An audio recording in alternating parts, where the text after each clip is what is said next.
Boa, rapaziada, tudo certinho aí, senhoras e senhores? Na mãe do gato? Dá pra dar uma olhada na cara aqui? Bom, se não estiver aparecendo muito bem o meu rosto, sorte é de vocês, firmeza?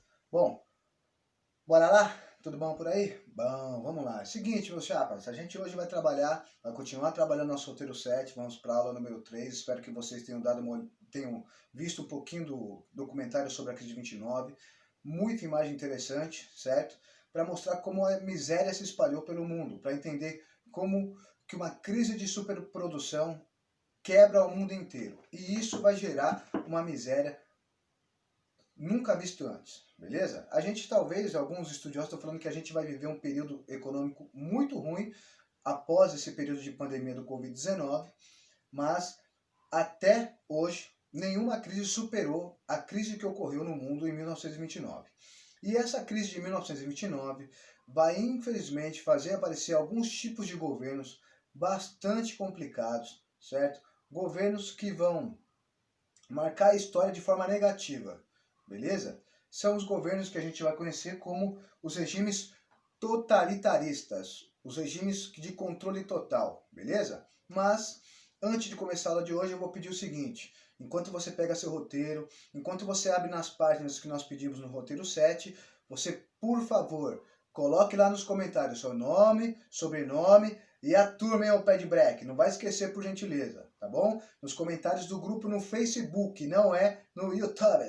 Firmão? É nóis. Então vamos lá, meus queridos. Vamos trabalhar aqui. A gente vai falar sobre os regimes totalitários, beleza? Por que surgem esses regimes? Bom, a crise generalizada de 1929 no mundo vai gerar um desemprego, uma miséria enorme. Empresas vão quebrar, vão fechar, vão mandar a gente embora. A molecada sem dinheiro para comprar nada. Firmeza? Tá. Para isso, era difícil vocês, digamos, criar uma solução. Não é uma solução simples. Economia quebrada exigem medidas complexas. Não é fácil. Mas, claro, a população desesperada, a população com necessidade de pôr o pão ou o prato, ou encher de arroz o prato, né? Arroz e feijão, comida de alguma forma, a população ela talvez tenha dificuldade de entender as medidas mais complexas que são demoradas. E aí aparecem alguns políticos que vêm com soluções muito fáceis, soluções rápidas e o melhor, soluções que apontam culpados, onde você consegue falar, ó, eu não estou passando fome por culpa minha, estou passando fome por causa daquele ali. Esses políticos que apresentam soluções fáceis e culpados para a miséria nos seus países começam a ganhar muito espaço. Por quê? Porque era mais fácil entendê-los. É muito mais fácil você entender uma solução fácil do que uma solução mais complexa, é óbvio. E esses políticos começam a fazer críticas aos tipos de governos e aos tipos de políticas econômicas que estavam antes da crise de 29. Críticas à democracia, que é o sistema onde a população vota e você tem diversos tipos de pensamentos. Críticas também ao sistema econômico capitalista, beleza? Porque foi o sistema econômico capitalista que vai quebrar. O único país que não vai quebrar inteiro, pelo menos que não vai passar fome, é um país que não é capitalista. É um país que vai adotar, teoricamente, um regime socialista, certo? Que é a União das Repúblicas Socialistas Soviéticas, ou União Soviética. A União Soviética, enquanto os outros países capitalistas estão lá com uma dificuldade enorme, ela até está muito bem quando comparada a esses países, beleza? Tudo bem? Então vamos lá. Esses novos políticos, que estão falando que a democracia é um fracasso, que o capitalismo liberal é um fracasso, que é preciso soluções fáceis e rápidas para a população voltar a ter crescimento econômico, e que apontam culpados, esses políticos diziam que eles eram os responsáveis pelo crescimento novamente. As pessoas começam a acreditar, então, na necessidade de um líder, de alguém comandando eles para que eles voltassem a ter um crescimento econômico, beleza? Esses líderes, coincidentemente, são os políticos que apresentam as soluções fáceis para problemas complexos. Agora eu vou perguntar para você, não precisa me responder. Problemas muito complicados. Existem soluções fáceis ou as soluções também são complicadas? Eu desconfio quando aparece uma solução muito fácil para um problema muito complexo, beleza? Eu tô velho, acabado, quase morto, mas eu acho que algumas coisas a gente já pode afirmar. Quando aparece alguém com uma solução muito fácil para um problema que é muito difícil de resolver, eu desconfio. Geralmente, essa solução não é tão fácil assim. Beleza, vamos lá. Seguinte, esses políticos que vão aparecer para tentar resolver a crise de forma fácil, esses políticos vão, um ou outro, ou na maioria, vão dar início aos regimes totalitaristas, regimes totalitários. Por que totalitários? Totalitário vem de total. São tipos de governos que vão ter controle total da população. Eles vão controlar tudo, certo? O controle da mente das pessoas, da política, da economia, da educação, do que as pessoas vão ouvir, vão falar, vão ler. Esses governos que vão aparecer após a crise de 29, encabeçados por esses líderes salvadores da pátria, que aparecem com as soluções fáceis, esses governos vão ser extremamente controladores. Eles não vão permitir uma liberdade maior. Por isso a gente diz que eles têm controle total. Por isso são regimes totalitários. Beleza? Nós vamos estudar alguns aqui. Hoje, nesse roteiro aqui, nós vamos estudar basicamente 2. E os outros nós vamos ver durante o ano. Beleza? Então, nós vamos estudar todos esses que estão aqui, ó. Nazismo, o franquismo, o salazarismo, o stalinismo, que é o socialismo soviético, certo? O fascismo italiano. Mas, principalmente, nós vamos dar ênfase, vamos trabalhar melhor aqui algumas características comuns a todos os regimes, beleza? Se você der uma olhadinha aqui, ó, algumas características básicas dos regimes totalitários, dos fascismos, estão aqui, ó. Primeiro, você tem um nacionalismo muito exacerbado, onde o líder fala que a nação está acima de tudo, beleza? E que você só tem valor se você fizer parte da nação. Você sozinho não tem valor nenhum. Agora, quando você faz parte do grupo, do país, do amor à pátria, você é importante. Você é uma engrenagem, você é uma peça que precisa funcionar para toda a máquina funcionar. Esta é uma ideia desse nacionalismo. A nação acima de todo mundo, beleza? Mesmo que eu precise eliminar uma parte da nação para que ela progrida. Que fazem. Totalitarismo a gente já falou, controle total. Há também, a gente vai notar isso, um militarismo muito grande. O que é o militarismo? É você dar uma importância muito grande aos militares, à disciplina militar, à obediência, certo? À hierarquia, beleza? O exército passa a ter uma importância política enorme nos regimes totalitaristas que vão aparecer após a crise de 29, beleza? O anticomunismo, claro, a gente tem que ver que a União Soviética é o único país que não está numa situação tão ruim. E a elite econômica dos países que estão em crise tem um medo muito grande de que o socialismo ou o comunismo se espalhe e chegue nos seus países, beleza? Então, as elites econômicas dos países em crise não querem nem ouvir falar de comunismo ou socialismo. Por isso, esses governos que aparecem na Europa após a crise de 29 vão odiar o comunismo e o socialismo. Claro, menos a União Soviética, que é o regime teoricamente socialista. Firmeza? Aqui, a gente vai ter também a eliminação da oposição, quer dizer, esses regimes não permitem que você seja contra o governo. Então, hoje, por exemplo, eu posso fazer críticas sem ofender diretamente, ou sem ameaçar, sem querer que as pessoas morram. Eu posso fazer crítica aos governos. Eu faço, vocês sabem disso. Eu faço diversas críticas. A gente faz algumas análises dentro de sala de aula dos governos que nós estamos vivendo, tanto no municipal, quanto estadual, quanto federal, mas são críticas Porque eu estou usando, teoricamente, o meu direito de expressão, mas sem ofender, sem querer eliminar. Eu não quero que as pessoas sejam eliminadas. E aqui, nos regimes totalitaristas, não pode. As pessoas que eram contra o governo, elas eram perseguidas, presas, torturadas, desapareciam. Ah, é mágico. Bom, unipartidarismo. Aí tem a ver com essa questão aqui de não ter oposição. Você vai ter um regime governamental onde você só tem um tipo de partido político. Hoje, por exemplo, a gente tem um monte. E isso, tecnicamente, é bom, porque você tem diversas formas de pensar sendo representadas. Agora, nos regimes totalitários, só tinha uma forma, tiozão. Você tinha que aceitar o que o único partido que existia falava. E se você não aceitasse, você era contra ele. Beleza? E aí, sendo contra ele, você vai ser perseguido. Bom, culto ao líder, a gente já falou sobre isso. As pessoas vão amar cegamente um líder. Isso é um problema sério, porque elas veem no líder aquele cara que vai conduzir eles ao progresso, certo? Coloca-se então o destino de uma nação inteira na mão de uma pessoa. Isso é muito perigoso, isso é muito preocupante. Bom, você vai ter uma propaganda governamental enorme, a gente vai ver isso nas figuras que a gente vai passar aqui, certo? Esses governos vão precisar convencer as pessoas de que eles são os melhores, portanto, vão fazer propaganda como ninguém.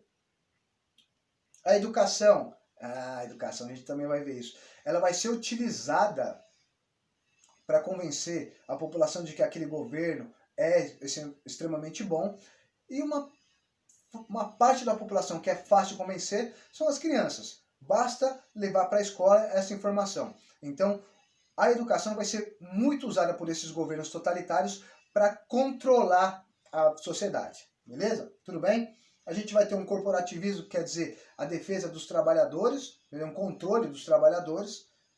Um racismo por parte do nazismo alemão, principalmente. Eles vão ser muito claros nessa questão de que é preciso eliminar os judeus, é preciso eliminar ciganos, homossexuais, mestiços, mulatos, afrodescendentes. Então, para eles só existia uma raça pura, para os nazistas, a raça ariana. Tudo bem? Por isso a gente não entende muito bem quando você encontra brasileiros nazistas, porque para os nazistas, quem não for ariano tem que ser eliminado. E aqui no Brasil, eu duvido muito que a gente tenha ariano puro. Tá bom? E expansionismo territorial, principalmente por parte do nazismo, quer dizer, expansionismo territorial. Você conquistar mais territórios, expandir, aumentar o seu território. Beleza? Tudo bem? Essas são as características, principalmente dos regimes que nós vamos estudar. Começando pelo salazarismo em Portugal, beleza? O Salazar, ele governa Portugal de 1933 até 1974. Esse mano ficou uma cota no poder, hein? Beleza? Ele tem essa carinha fofinha, mas não era tão fofinho não. O governo dele era uma ditadura, era um governo totalitário, beleza? E o Salazar, como todos os outros, utilizava a juventude, a educação. Então você vê o cara passando ali, a molecada lá, fazendo a saudação para ele, amava o cara, beleza? A gente vai ter na Espanha o franquismo, do General Franco, que é esse tiozinho que tá aí com a mãozinha pra cima. Mano, olha esse tio que tá atrás dele aí. Dá um ligue no bigode. É o Leôncio. Devia dar um trabalho esse bigode, hein? E aí, esse maluco que tá aqui na frente, o Franco, o General Franco, é o que vai dar origem ao franquismo, beleza? Ele vai governar a Espanha de 1939 até 1975, bastante tempo também, beleza? Ele é um regime ditatorial. Ele também vai utilizar o militarismo. Se você ver, ele está em trajes militares. Aqui você está vendo uma passeata, né, uma carreata militar, uma parada militar, beleza? Aqui no Brasil, alguns historiadores entendem uma parte do governo Vargas como um regime totalitário, que vai dar origem ao varguismo, que ocorre entre 1937 até 1945. Lembra do Estado Novo? O regime em que ele controla muito a população, o regime em que começa através de um golpe falso, uma tentativa de golpe falso comunista, que ele mesmo inventou. O Vargas cria um plano para ele poder ficar no poder. E durante 8 anos ele governa de forma autoritária. Por isso, alguns historiadores entendem essa fase como um regime totalitário. A gente também tem um regime totalitário, que as pessoas entendem como... alguns historiadores entendem como um regime totalitário de esquerda, que é o stalinismo, beleza? Liderado por esse cara aí, ó, o Joseph Stalin, beleza? Também tem um bigodinho. E também ele vai usar, sim, essa questão das paradas militares, o controle da população, muito grande. Também, como todos os outros, utiliza uma violência desproporcional, beleza? Ou você era a favor dele ou era contra, você não podia ficar no meio termo. A gente vai ter o ápice desses regimes totalitários, que é o nazismo, certo? Do Partido Nacional Socialista Alemão, dos trabalhadores alemães, liderado por esse cara aqui, beleza? Adolf Hitler. Ah, professor, o nazismo, o partido nazista tinha socialista no nome. Então, socialista, era adepto do socialismo? É óbvio que não, beleza? Apesar de ter algumas pessoas com muita dificuldade de entender isso, os historiadores, os cientistas políticos, quem estudou um pouquinho e leu o livro criado por Hitler, que a gente vai falar dele mais pra frente, o Mein Kampf, Minha Luta, ele odiava os comunistas, beleza? O socialista aí no nome do partido nazista tem a ver mais com sociedade do que com socialismo, tá bom? E o Hitler, ele vai liderar o nazismo e, claro, vai utilizar também a educação para formar a cabeça dos alemães que estão crescendo, beleza? E hoje a gente vai trabalhar um pouquinho sobre o fascismo italiano, liderado por esse cara aí, ó, o Duce, certo? Benito Mussolini, irmão? Olha, esse cara aí também em trajes militares, tá vendo, ó? O militarismo, certo? Os grupos militares passam a ter uma importância enorme, beleza. Também o fascismo italiano vai utilizar a educação para controlar a rapaziada, beleza? Mano, nesses regimes aqui, agora a gente vai começar a falar do fascismo italiano, o líder era inquestionável, o que ele falava era a verdade, e questionar ele era quase um crime, beleza? O fascismo italiano vai surgir após a crise de 29, beleza? Onde Mussolini e alguns outros senhores, claro, fundam esse aqui, ó, os Fasci Italiani di Combattimento, quer dizer, um grupo fascista de combate, beleza? E eles vão usar um símbolo do Império Romano, que é esse símbolo aqui, ó, esse machado. Esse machado com esses feixes de varas de bambu, beleza? Esse feixe de vara de bambu tem um nome, é o fascio, que é o que vai dar origem, então, ao nome fascista. O partido fascista, os Fasci, que tem a ver com este machadinho aqui, que tem esse monte de varinha em volta, beleza? E qual que é a simbologia utilizada aí? Essas varinhas de bambu sozinhas são fracas. Agora, quando elas estão em volta, unidas em volta de um machado, elas ficam fortes. Esse machado, o cabo dele é inquebrável, quase, beleza? Então, essa é a ideia. Você ter uma população unida, forte, então, em volta de um líder, que seria a cabeça do machado, beleza? Tudo bem? Essa é a ideia de utilizar essa imagem, os Fasci, beleza? Por isso, nós vamos ter, então, aquela ideia do nacionalismo, lembra? Todo mundo unido. Sozinho você não é nada. Agora, junto, todos são muito fortes. E respeitando a cabeça de um líder, que é quem vai, digamos, coordenar toda uma nação. Tudo bem? O fascismo italiano vai nascer em cima dessa ideia da união, tá bom? Esse é o símbolo do fascismo italiano. E é óbvio, todos os regimes totalitários vão ter um monte de lemas. E o lema do regime italiano vai ser esse aqui, ó.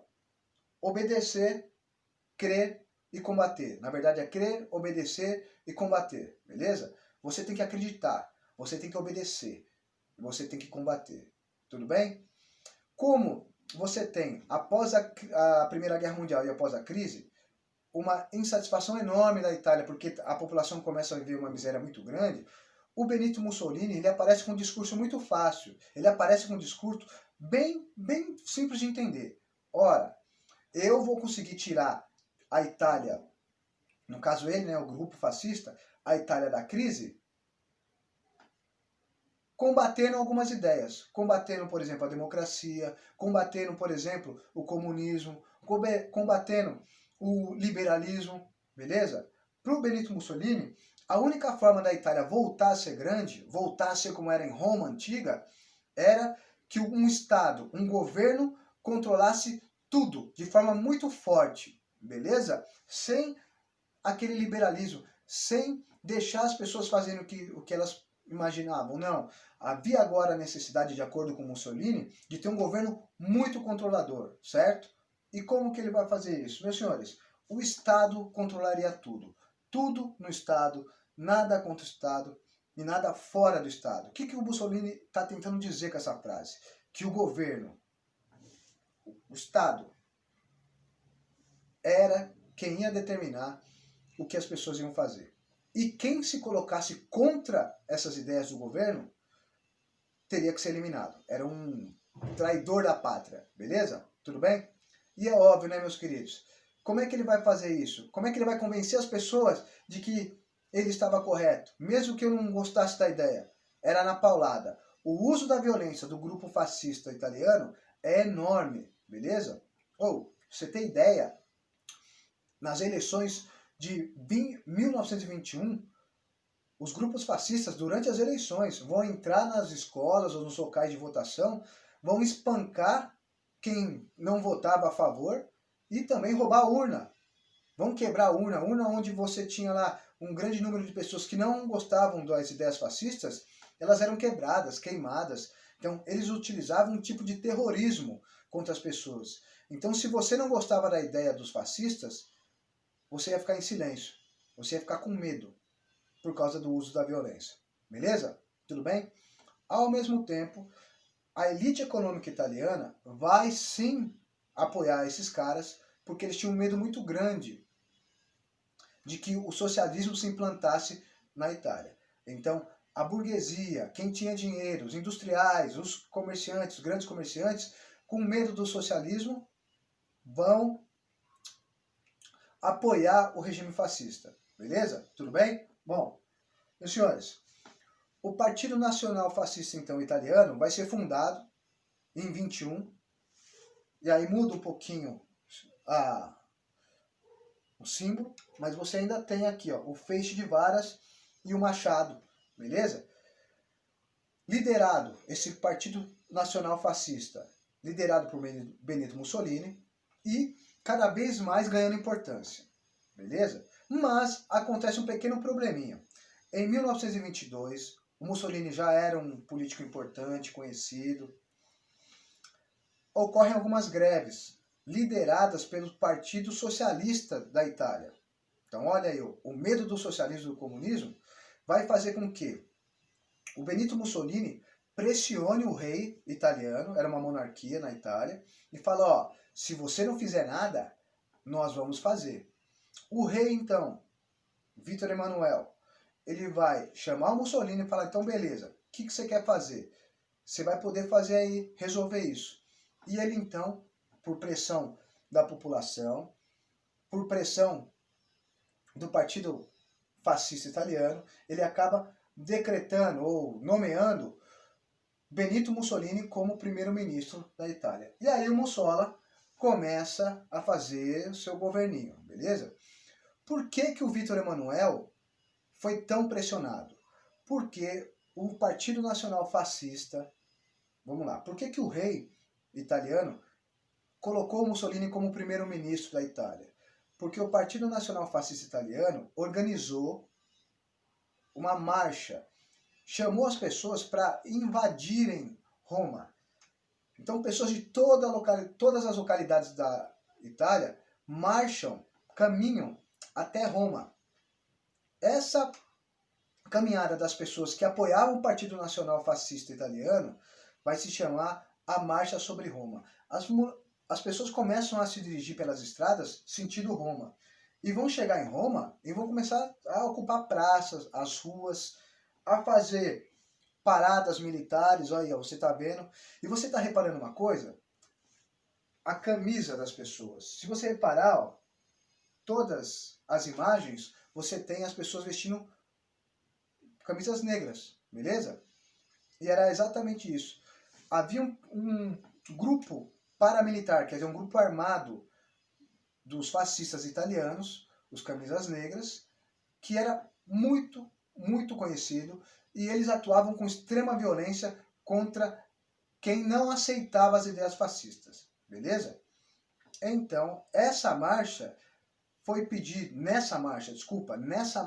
para que as pessoas fossem de camisas negras, certo? Para apoiar o Partido Nacional Fascista, para eles conseguirem identificar quem estava apoiando ou não. Eu tô de preto aqui, mas ih, caramba, não era intenção não, hein? Pelo amor de Deus, sai pra lá. Então, meus senhores, por causa dessa pressão, dessa molecada nas ruas de Roma, o rei acaba deixando Mussolini chegar ao governo. E aí o Mussola vai fazer o que ele quer, beleza? Ele vai usar uma violência muito grande contra quem não era a favor do Partido Fascista. Ele vai acabar com todos os outros partidos políticos, beleza?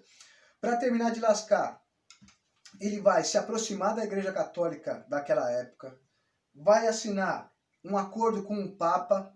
O Papa, ele vai aceitar, vai entender o regime fascista como um governo legítimo, em troca de um pedaço de terra na cidade de Roma. Havia uma briga entre a Igreja Católica e o governo italiano, e o Mussolini resolve isso. Como que ele faz? Ele faz um acordo, fala, ó, você me apoia, falando que eu sou legal, que eu sou firmeza total, em troca eu dou para você um pedaço de terra e aí você é independente. Com isso, nasce a cidade do Vaticano na Itália, na cidade de Roma, que é o menor país do mundo. É um país independente dentro de um outro país. Então, o Vaticano é um país dentro da Itália, beleza? E tem suas próprias leis, seu próprio governo, tudo bem? E dessa forma, aqui você tem a imagem do Vaticano, da Praça de São Pedro, louco lá, legal pra caramba. E aí você tem, então, um acordo. Com isso, o Mussolini ele chama a religião para o seu lado. E ele vai usar muito a religião a seu favor, beleza?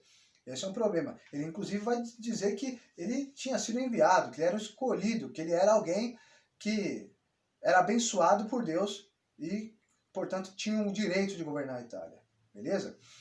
A partir desse momento, a Itália vai ser governada de forma muito controlada, certo? A educação vai ser muito usada, a propaganda vai ser usada, a violência. E aí a gente vai ter um governo que vai durar até 1943.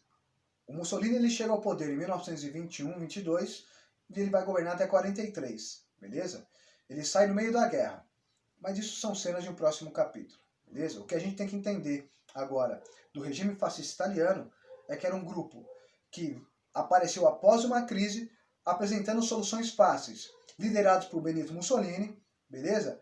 E que vai combater a democracia, o liberalismo, né, o capitalismo, o socialismo, o comunismo, e vai utilizar tudo a seu favor. Educação, propaganda e religião. Firmeza? Então a gente falou agora sobre o fascismo italiano. Próxima aula a gente fala sobre o nazismo alemão. E aí a cena fica quente. Beleza? Mais pra frente eu vou indicar alguns quadrinhos, filmes, vídeos para vocês poderem dar uma olhada. Firmeza? Rapaziada, espero ter ajudado vocês um pouquinho. Qualquer dúvida, manda lá para nós, firmão? E tô aqui no aguardo dos questionamentos. Meus senhores, senhoras, por enquanto então, muito obrigado pela atenção e paciência. Me desculpe se eu não proporcionado. Vai lá na guarda de Marília. Não sai de casa que não acabou ainda a quarentena ou cabeça gorda. E se precisar sair no Fantástico lá comprar 100 gramas de mortadela, use máscara, por favor. Firmeza? Abraço, rapaziada. É nóis. Fui!